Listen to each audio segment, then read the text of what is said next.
ман ҳеҷ гоҳ чеҳраҳои одамонеро ки дар лаҳзаҳои сахти дастамро гирифтанд фаромӯш намекунам ва чеҳраҳои онҳоеро ки дар ин лаҳза маро партофтанд ҳамеша ба хотир дорам. ман ҳамеша дунболи онҳое давидам ки чеҳраҳояшон сохта буд ва ҳамеша онҳоеро аз худам дур кардам ки сидқан мехостанд бо ман бошанд.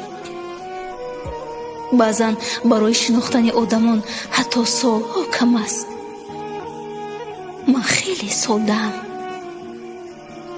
ба як сухани кас бовар мекунам ва ба як иштибоҳаш фаромӯшаш мекунам. ҳолон ки он як суханро барои манфиати худ гуфтаву дигареш як иштибоҳро барои иштибоҳ накардани ман кардааст.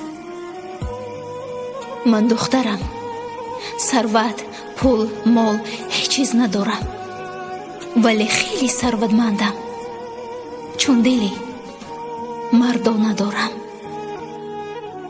ман акнун бо ҳама мисли худаш мешавам.